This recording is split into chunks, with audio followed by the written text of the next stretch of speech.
बिस्मिल्लाहिर्रहमानिर्रहीम। अस्सलाम वालेकुम नाज़रीन इकराम, उम्मीद करते हैं आप सब खैरियत से होंगे। अल्लाह आपकी दुनिया आखिरत की रास्ता आसान फरमाएँ। रमज़ान का महीना शुरू हो गया, वक्त की थोड़ी कमी थी, थोड़ा देर वीडियो ना बना सका। आने वाले मार्च के महीने में नौरोज़ है, फिर अप्रैल महीना में सरफ़ शम्स है, बहुत सारे प्यारे प्यारे वक्त आएगा, उसको भी वीडियो इंशाल्लाह बनाएंगे।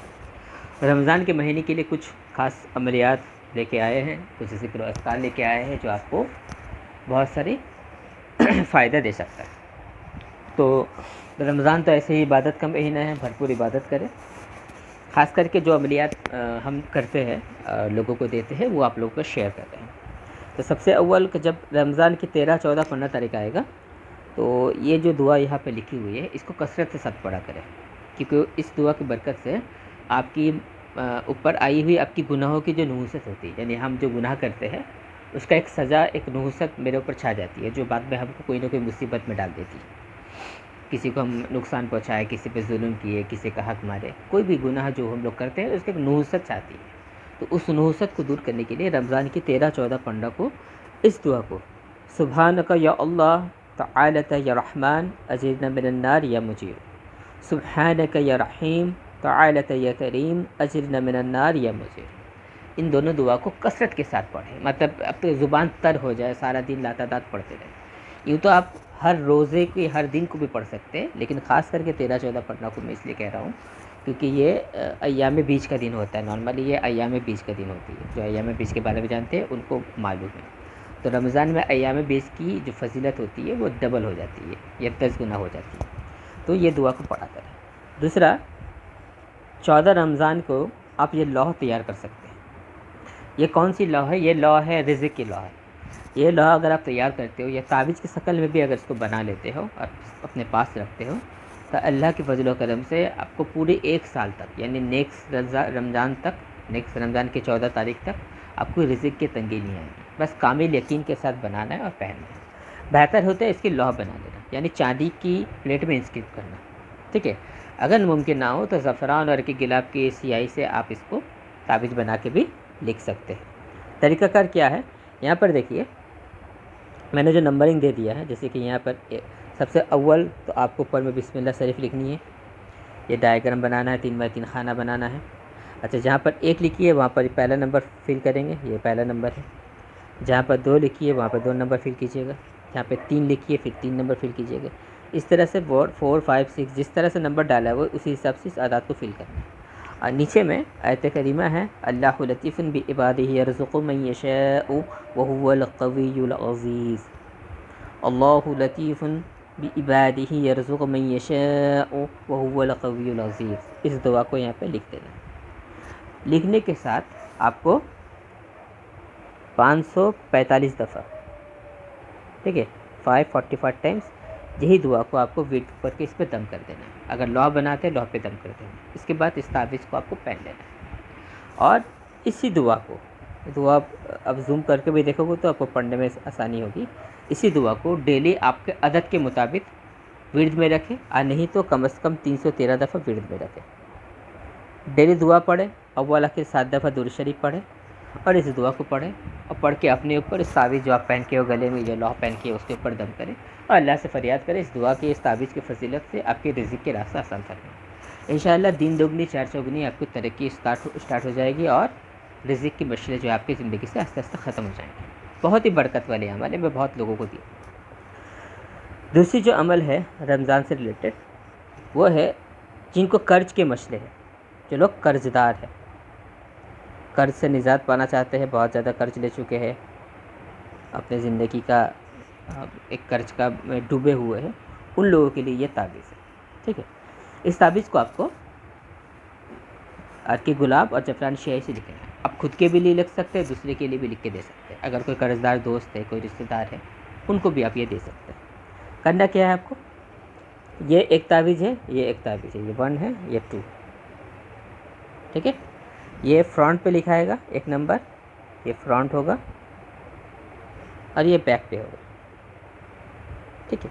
अगर आप इसको ये बनाते हैं, लॉ की सूरत में बनाते हैं, तावीज़ की सूरत में बनाते हैं तो दोनों एक साथ ही बना सकते हैं, आगे पीछे लिखने की ज़रूरत नहीं, एक ही कागज़ पे दोनों लिख सकते हैं। ठीक है, इसकी जो है 1 नंबर का है, देखिए बिस्मिल्लाहिर्रहमानिर्रहीम चारों तरफ लिखा हुआ है, बे सीन मीम पर देखिए, बे सीन मीम करके यहाँ लिखा हुआ है, तो जूम करके दिखा देता हूँ। यहाँ पर अल्लाह लिखा हुआ है, यहाँ पर अर्रहमान लिखा हुआ है, यहाँ पर अर्रहीम लिखा हुआ है। ठीक है, इसके बाद 5x5 का खाना दिखा हुआ है और यहाँ पे आपको साइड में नंबरिंग दिया हुआ है, देखिए 1, ठीक है,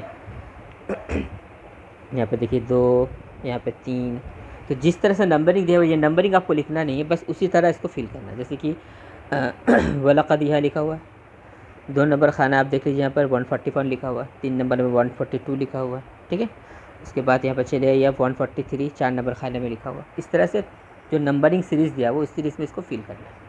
बाकी नंबर साइड वाला जो कॉर्नर में नंबर है, इस नंबर्स को आपको लिखना नहीं है, ये सिर्फ आपको तावीज़ की चाल बताने के लिए दिया गया है। ठीक है, इसको लिखना है और इसको लिखना है, बिल्कुल आसान है। ये वाला, ये वाला, ये वाला, ये वाला, ठीक है, आपको फिल कर देना है। अब इसमें ये वाला आपसी चाल से फिल होगा, ये वाला जो डायग्राम है आपसी चाल, ये वाला चाल है जो पहले मैंने आपको यहाँ पे दिखाया था। ठीक है, इसी चाल से इसको फिल किया जाएगा और फिर यहाँ पे आयत करीमा जो है, ये वाला, ये वाला, ये वाला, ये वाला, ये दुआ चारों लिख देना है। ठीक है, ये दुआ लिखने के बाद आपको कुछ करना नहीं है, बस इस तावीज़ को आप अपने उस जगह पे रखिए जहाँ पर घर पे आप पैसे रखते हो, उस बक्से में, उस डब्बे में, उस तिजोरी में रख के जहाँ पर आपने पैसा रखनी हो। इंशाअल्लाह इस तावीज़ की बरकत से आपको उस जगह पे, उस पैसे की जगह पे इतनी बरकत होगी कि आपको कर्ज के रास्ते आस्ते आस्ते खुलने नज़र आएंगे। आपके रिज़्क़ में तंगी ख़त्म होगी, रिज़्क़ में तरक्की स्टार्ट होगा और आपके कर्ज आस्ते आस्ते उतरना शुरू हो जाएगा। बड़ी बाबरकत वाली दुआ है। इसको लिखने का टाइम ये थोड़ा सा शुरू में मिस हो गया, ये आपको लिखना है 27 रमज़ान की दिन। ठीक है, मगरिब के बाद, यानी 26 रमज़ान के बाद जब मगरिब आएगी, मगरिब से ईसा के बीच में इसको आपको लिखना है। ठीक है, और दूसरा आप इसको लिख सकते हैं अलविदा जुम्मा के दिन, 2 वक्त होता है इसको लिखने के लिए, और इत्तेफाकन दोनों अगर एक साथ आ गया, रमज़ान 27 अलविदा जुम्मा, तो सोने पे से आएगा। ये 2 वक्त इसको लिखने के लिए, 2 वक्त में से किसी एक तक इसको तावीज़ का लिख सकते हैं। जो भी लिखिएगा नेक साथ दे के लिखिएगा, साथ के ऊपर रिलेटेड मैंने एक शॉर्ट बना दिया है, तो उस दिन का नेक साथ दे करके लिखिएगा, लिख करके तावीज़ को अपने पास संभाल के रखिएगा। ठीक है, और भी अमलियात होती है, चहल काफ वगैरह का, ज़कात वगैरह होती है, लेकिन बहुत सारे वक्ती नंबर होते हैं, मैं इस तरह की अमलियात शेयर नहीं करता। फिर भी एक टिप दे के जा रहा हूँ, जो लोग अमल से रिलेशन रखते हैं, अमल से रिलेटेड है और चहल काफ की पूरी क़ुव्वत उनको हासिल करनी है, तो रमज़ान की आखिरी जो अशरा है 21 से लेकर 30 तक, ठीक है, अगर 29 रमज़ान गुजर रहा है तो 19 से लेकर 29 तक आखिरी 10 दिनों में हर रोज़ 1000 दफ़ा चहल काफ अगर पढ़ते हो, चहल काफ सबको मालूम है, गूगल पे सर्च करके मिल जाएगा। मैं एक टिप के तौर पर, एक इंस्ट्रक्शन के तौर पर बता रहा हूँ, ये आपको अमल करने नहीं दे रहा हूँ। रमज़ान की आखिरी 10 दिनों में 1000 दफ़ा करके अगर चहल काफ आप पढ़ लेते हो तो इसकी अकबर ज़कात अदा हो जाएगी। लेकिन ध्यान रहे ये बहुत जलाली चीज़ है, तो बुज़ुर्गों की इजाज़त या अपने उस्ताद की इजाज़त लें और परहेज़ जलाली के साथ आपको इसको करना पड़ेगा, तब जाके आप इसका अमील बनोगे और इस चीज़ से, चहल काफ से अब बड़े बड़े काम कर सकते हो। ठीक है, ये एक जस्ट इंस्ट्रक्शन के तौर पे बता दिया हूँ, क्योंकि जो लोग अमल के शौक़ रखते उनके लिए, बाकी आम लोगों के लिए तो ये बिल्कुल नहीं है, और मेरी तरफ से इसको इजाज़त बिल्कुल नहीं है, इसको याद रखिए, क्योंकि ये कादिरी सिलसिला का अमल है, आपको गौसे पाक की इजाज़त की ज़रूरत पड़ेगी। तो जो लोग अमलियात जानते हैं उनको पता है कि किस तरह से गौसे पाक से या कादिरी सिलसिला से इजाज़त हासिल की जाती है। मैं इतना डिटेल्स आपको नहीं बताऊँगा, जस्ट फॉर नॉलेज आपसे शेयर कर रहा हूँ। ठीक है, बिल्कुल ना समझिए कि मैं अमल शेयर कर रहा हूँ, आप इसको करने बैठ जाए, क्योंकि जो करेगा वो उसका खुद जिम्मेदार होगा। बिना उस्ताद की निगरानी के, बिना सिलसिला कादरी की इजाज़त के, बिना गौसे पाक की इजाज़त के चहल काफ का ज़कात अदा नहीं की जाती। तो जिनको प्रोसेस नहीं मालूम बिल्कुल भी कदम ना उठाए। सिर्फ आमिल हजरात के लिए एक छोटा सा मशवरा, एक इल्म शेयर करके जा रहा हूँ। ठीक है, उम्मीद करता हूँ वीडियो पसंद आया होगा। आप लोग इसको थोड़ा शेयर कीजिए अपने रिश्तेदार, दोस्त अहबाब में।